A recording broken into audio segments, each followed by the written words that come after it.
સાહસિકતાનો પર્યાય એટલે ભારતીય સેના સરહદ પર દુશ્મનોનો સફાયો કરવાનો હોય કે પછી દેશની સુરક્ષા માટે પ્રાણ ન્યોછાવર કરવાના હોય ત્યારે સૌથી આગળ એક સૈનિક જ જોવા મળે છે। મોતની સાથે બાથ ભીડતા સૈનિકના હૃદયમાં કાયમ દેશદાજની જ્વાળા પ્રજ્વલિત રહેતી હોય છે અને આજ સૈનિકોની બહાદુરીને સલામ કરે છે દરેક દેશવાસી। સંદેશ વિશેષમાં વાત સેનાના શૌર્યની, તેમની બહાદુરીની ગાથાની।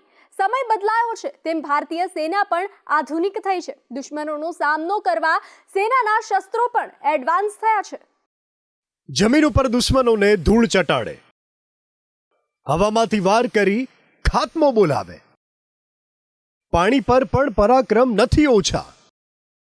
સિંહની ગર્જના સમજો તેની દહાડ, સાહસનું બીજું નામ ભારતીય સેના। ભારતીય સેના દેશની સુરક્ષા માટે કાયમી કટિબદ્ધ હોય છે। દુશ્મનો સામે બાદ ભીડવી હોય, રેસ્ક્યુ કામગીરી હોય કે દેશ પર કોઈ કુદરતી આફત આવી ગઈ હોય અને જરૂરિયાતમંદોને મદદ પહોંચાડવાની હોય, સૌથી અગ્રેસર ભારતીય સેના હોય છે। આ જવાનો દુશ્મનોને ઠાર મારવા અને દેશની સુરક્ષા માટે પોતાનો જીવ ન્યોછાવર કરતા પણ નથી ખચકાતા।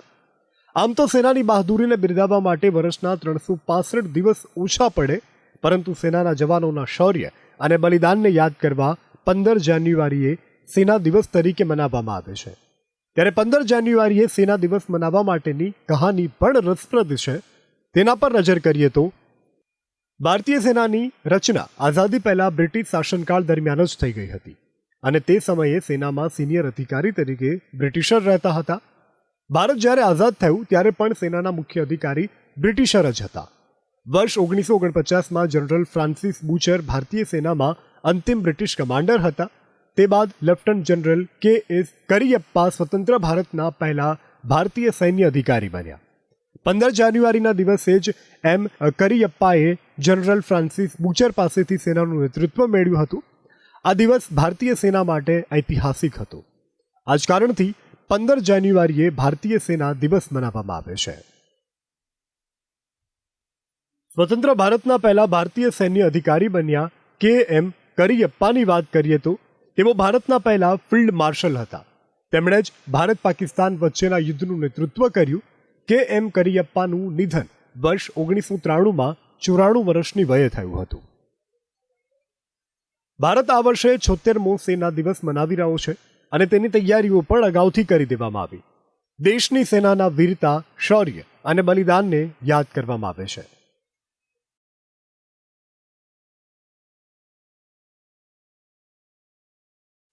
સેના દિવસે પહેલા જ ઇન્ડિયન આર્મીના મનોજ પાંડેએ સેનાના જવાનોને સંદેશો આપ્યો હતો। તેમણે કહ્યું કે દેશને સ્થિર અને સુરક્ષિત વાતાવરણ આપવા માટે આપણે એક મહત્વપૂર્ણ ભૂમિકા ભજવવાની છે અને સુરક્ષિત વાતાવરણ આપવા માટે આપણો સંકલ્પ પણ મજબૂત હોવો જોઈએ। આ સંકલ્પ થકી જ દેશની પ્રગતિ નિરંતર થતી રહેશે। સેનાએ ભવિષ્ય માટે તૈયાર રહેવું પડશે। આપણે સારી પ્રગતિ કરી છે અને ઘણી ઉપલબ્ધિઓ પણ મેળવી છે। આત્મનિર્ભરતાના મિશન તરફ આપણે દ્રઢ અને કટિબદ્ધ છીએ। આજે વિશ્વની સૌથી ચોથા નંબરની મોટી સેનાની તાકાત ભારત પાસે છે। રાષ્ટ્રીય સુરક્ષા અને અખંડિતતા જાળવવા માટે ભારતીય સેના મહત્વપૂર્ણ ભૂમિકા ભજવી રહી છે। વૈશ્વિક સ્તરની ટેકનોલોજીની સાથે ભારતીય સેના આધુનિક શસ્ત્રોથી સજ્જ છે। વર્ષ 2023ના ગ્લોબલ ફાયર પાવરના એક રિપોર્ટ મુજબ દુનિયાની 4 સૌથી મોટી સેના ધરાવતા દેશની યાદીમાં ભારત પણ સામેલ છે। ભારતીય સેનાના આધુનિક ટેકનોલોજીથી સજ્જ હથિયારોની તાકાતની વાત કરીએ તો આધુનિક ટેન્ક સાથે બેલિસ્ટિક મિસાઇલ છે। અગ્નિ સિરીઝ, પૃથ્વી સિરીઝની ઘાતક બેલિસ્ટિક મિસાઇલોનો પણ ખૂબ મહત્વની છે। અંદાજે 4614 ટેન્ક છે। આ સિવાય ભારતીય સેનાના શસ્ત્રાગારમાં 1,08,82થી પણ વધુ આર્મ્ડ વ્હીકલ્સ છે। આ સિવાય ભારતીય સેનાની પાસે 100 સેલ્ફ પ્રોપેલ્ડ તોપ, 3311 વજનમાં હલકી તોપ પણ છે। આ સાથે 1500 રોકેટ તોપ છે। આ સિવાય જમીનથી હવામાં ટાર્ગેટ પાર પાડનાર આકાશ મિસાઇલ પણ છે। આકાશ મિસાઇલ સરળતાથી 25 કિલોમીટર દૂર સુધીના લક્ષ્યને ભેદી શકે છે। ભારતીય સેના પાસે એરક્રાફ્ટ ગન, મોટી સંખ્યામાં બખ્તરબંધ વાહનો, નવી ટેકનોલોજીથી સજ્જ પિસ્તોલ, ઇન્સાસ, એસોલ્ટ અને સ્નાઇપર રાઇફલ્સ તથા મશીન ગન પણ છે। આ સાથે હવાઈ વાહન તરીકે એવિએશન સપોર્ટ, લડાકુ વિમાન, મલ્ટી રોલ હેલિકોપ્ટર પણ સામેલ છે। આ સિવાય પણ ભારતીય આર્મી હથિયારો અને ટેકનોલોજીમાં નવીનતા લાવી રહી છે। હવે સેનામાં આર્ટિફિશિયલ ઇન્ટેલિજન્સની ઔદ્યોગિક ક્રાંતિમાં પ્રવેશ કરી ચૂકી છે.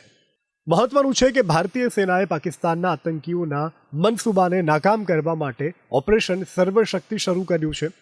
ઓપરેશન થકી સેના પીર પાંજલ પર્વતમાળા પર બંને તરફથી થતી આતંકી ગતિવિધિઓને નિષ્ફળ બનાવશે. તમામ સ્પેશિયલ ફોર્સ પૂંચ સેક્ટરમાં આતંકીઓને જડબાતોડ જવાબ આપશે. વર્ષ 2003ની જેમ હવે વર્ષ 2023માં આતંકીઓની સામે મોટું સેના અભિયાન શરૂ કરવામાં આવ્યું છે. આઝાદી બાદ ભારતીય સેનાએ અનેક યુદ્ધ કર્યા. આ સિવાય આતંકવાદને જડ મૂળથી હટાવવા પણ સેનાએ અનેક અભિયાનો ચલાવ્યા. સેના દિવસે ને દિવસે સ્વતંત્રતા અને અખંડિતતાની સુરક્ષા કરનાર જવાનોની બહાદુરી અને તેમના બલિદાનોને યાદ કરવાનો દિવસ છે.